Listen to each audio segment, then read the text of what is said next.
Hey everyone, welcome to Taking the Pulse, a healthcare and life sciences video podcast. I am Heather Hoops Matthews, here today with Matthew Roberts, a Maynard Nexon healthcare attorney. Matthew, good to be with you. Good to see you. We are coming to you live from NC LifeSci. This is the annual meeting of the North Carolina Life Sciences Organization, bringing together global leaders to talk about the next steps in life sciences in this state. And we are delighted to have with us today Igor Jablokov. You are the founder and CEO of Pyron, an artificial intelligence company that provides a trusted, safe, and proven path to implementing generative AI in enterprises.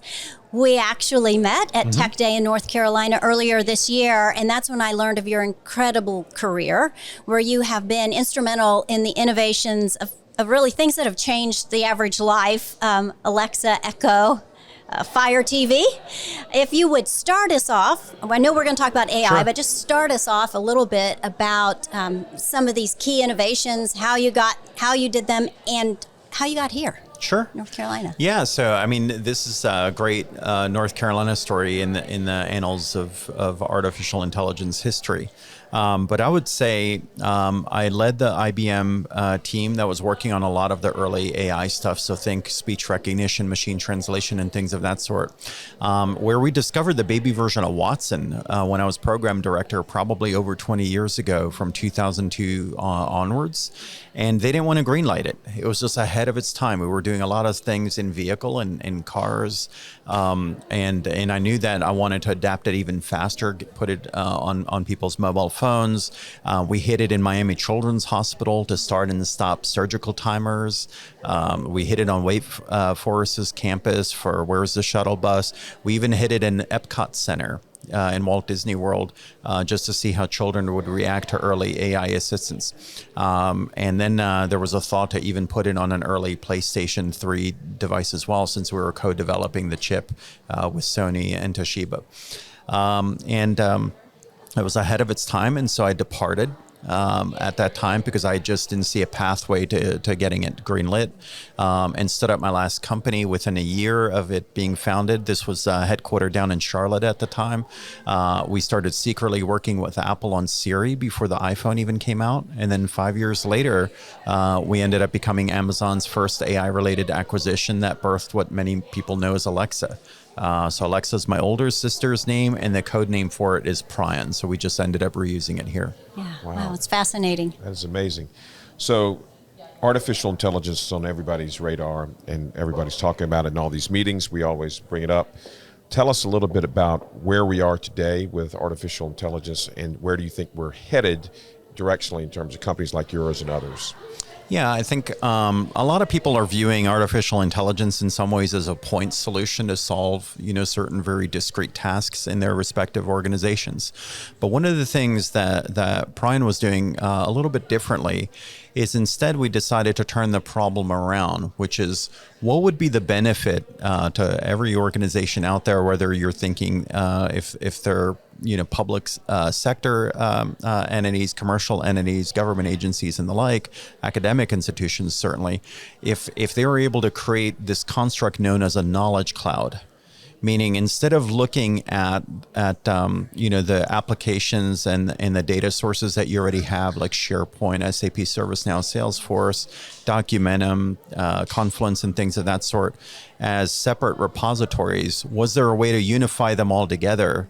And then have interactive experiences connecting to them, whether it's telephony lines to interact with your clients, things like chatbots on your website to interact with your partners, things like digital humans to meet people when they entered your locations, to allow sensory experiences like RPAs, robotic process automation. And the framing came from the fact that when you go to any academic institution's website, they're typically promoting their library as a center of campus knowledge and things of that sort. And I found it rather peculiar that modern organizations don't have a digital version of the same thing. When we met at Tech Day, we were talking about AI as well, and we asked you a question which I'd like you to expound on a little bit again. This is quickly evolving, how do you do this in a way that protects privacy, yet also builds trust? Yeah, and I think that actually contains several layers, right? The first is only the right people should be able to see the output coming from it as well. And sometimes you hear it defined as zero trust security, so access controls. Just because you and I have access to the same SharePoint folder and the same AI model and ask exactly the same question, we need to get two different answers rendered out of it, because you may have read access to a particular document that I won't have access to. That's one way to do it. A second way is also thinking about these knowledge clouds as different tiers, meaning you'll have a public cloud version of it, you'll have a private cloud version of it, and you may even have an on-premises version of that as well for some of the most sensitive of information and environment may have as well. So there's physical separation then. And then the third thing that's important is that Pyron is an end-to-end platform. And what that means is we develop the whole stack for ourselves, so that way there's no risk of unintentional spill or leakage as API calls need to go to other cognitive services that AWS, Azure, or GCP or some of the other folks may have. That way it's completely self-contained and firewalled so that things don't leave the system unnecessarily. One of the concerns or questions about AI is going in this direction with automation and using non-humans, for services. Are we going to create or eliminate jobs in certain industries and sectors, or are we going to be creating jobs because AI is going to help us do things more efficiently, create more opportunities? What are your thoughts on that? I think if you look at the dawn of the information age, the only folks that really lost their jobs were middle managers that didn't know how to use computers in their day-to-day experiences. So I think that's pretty much going to be the only places you'll have disruption. If you look at the demographics, in a number of different nation states, it's either going to be flat or collapsing birth rates. And as a function of that, and people are still going to want us to become 10x more productive as well. So I think the technology is appearing at a perfect moment in time to actually end up acting as a force multiplier. Even if you look at it commercially, right? $1 trillion company dreams of becoming a $10 trillion company, and a $100 billion company dreams of becoming a $1 trillion company. Well, we're not going to be able to grow, 10x more humans in the next decade. So the next best way to do it is the fact that each one of us can actually do 10x units of work, becoming that center of non-obvious object associations, of creativity, of cognitive insights, and then we work in tandem with an AI that essentially can read all of the books of the world for us, right? From that standpoint of that recall. Right. And yet we're the ones that are essentially marshaling them towards good works. We have done 200 episodes of this podcast, and increasingly people are talking about AI, and in a more sophisticated or different way. Even predecessors on the podcast today have talked about, in life sciences companies, how they're using it to get smarter and figure out the drug use and effectiveness. You've been doing this a long time. You probably saw this coming. What do you see in the future? Yeah, it's actually strange. At one time, somebody asked me, "What is the future of speech recognition?" And I think my answer surprised them, where I said, "You not saying anything." And they're like, "What does that mean?" Well, if you can have a system that is already going to preemptively bring you the things that you need to interact with, then why would you ever need to ask for anything, right? Asking for something then becomes an exception. And so what you'll find is this type of automation, agentic computing, is going to take over and essentially perform a lot of the cumbersome or drudgery in terms of workflows and things of that sort, where things just automatically happen for us as well. And that way we can focus ourselves more on exceptions. If you think about an average organization as a 3-tier structure, you have entry level that deal with 80% process, 20% exception, middle managers where it's evenly balanced, and then senior managers tend to spend 80% of their time on exceptions, and then 20% of that tends to be process orientation. A lot of that process is the stuff that we're going to be able to soothe away and have automation do. It actually will free us to do higher tiers of Maslow's hierarchy then. talking about the practice of law, since I'm a lawyer, and there's been a lot of folks embracing the use of AI for research and for gathering information. But ultimately, there's going to be the judgment that's got to be made on how to use the research and how to present it.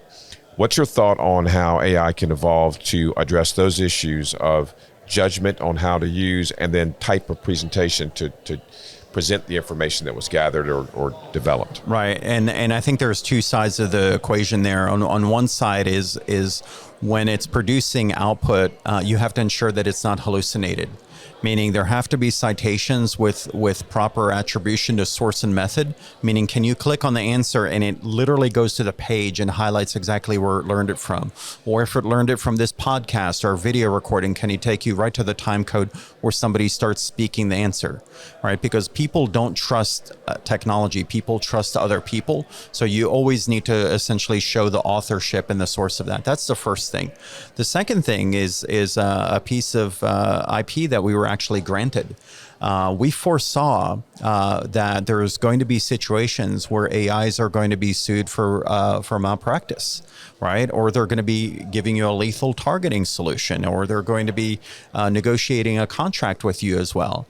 So the minute that we sensed that, we knew that we would have to write the current state of the neural network, essentially what's in the AI's mind, what is it being told, what content does it actually have access to in order to be audible after the fact, or if Congress investigates it and things of that sort. So we already knew that we needed to have that type of construct because they were going to be called on the stand one day, proverbial stand. Yeah.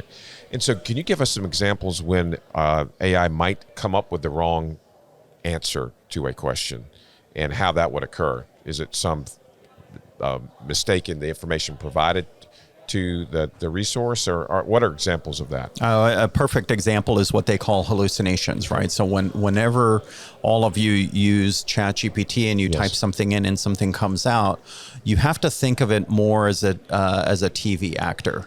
So inevitably, some of you that are physicians or attorneys, whenever you cross paths a television set that's playing Law and Order or ER, it doesn't take long for you to groan that they're doing something wrong, or that's not quite right. You're going to get sued for malpractice. You're going to get disbarred. The person's going to get arrested. The patient is going to be lost if you did it that way.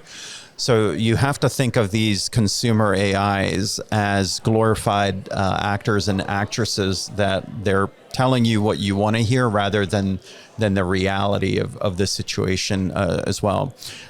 That's how a lot of these GPT-style experiences work. Now, what you're most likely going to be using in real-world scenarios, especially in critical infrastructure, is something called retrieval augmented generation, where the answer doesn't come out of the large language model, but it comes out of your trusted and safe repository of knowledge, so that there's always source and method attribution.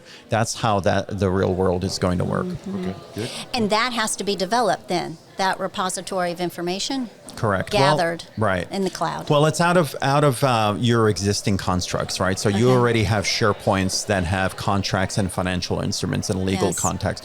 You already have,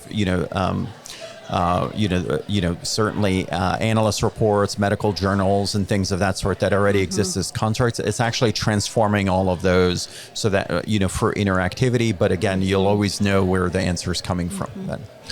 One of the things that we're tracking is the use of AI in drug and device development, and will that help accelerate the process? Because we've seen post-COVID that the process can be accelerated, and there are lots of people who think it can. It comes back to trust. And then I guess that goes back to your point of where the data is coming from. Is it from a trusted repository?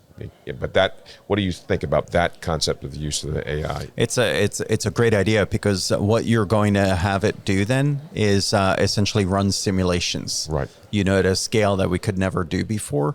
And that's why you're now seeing the early days where it's discovering new antibiotics, right? We were always worried that we were going to tap out on all the known antibiotics, but this is where this technology is a double-edged sword. Not only could we find new antibiotics, but we are also able to find new poisons that we never knew existed before that could affect human life as well. Right. As we just wrap up, tell us a little bit more, if you don't mind, about your company. what's on the table right now you're working on? Yeah, it's essentially an AI enhanced knowledge management platform. So as I mentioned before, imagine your existing systems of records ingested and transformed interactivity. Certain companies out there use this for help desk and support style scenarios like NVIDIA. We're the AI for strategic intelligence for the World Economic Forum, where world leaders can essentially get, highbrow knowledge as they try to affect decisions for their constituents. The Air Force uses it to essentially answer regulatory information that they could be encumbered with as well. It's really exciting because it's essentially transforming static knowledge into interactivity in the way that we foresaw. You're having access to these technologies at home like Alexa. We knew that natural language would eventually come to more serious workplaces because we all knew how to talk to one another before we learned how to read and write. And so I knew that was going to be the ultimate user experience for all of us at work. So it's been an exciting journey thus far, and we're looking to further support the community as weeks and months continue. Well, thank you for taking your time to come here to the conference today and speak with us. We're thankful to have you in the region and your company.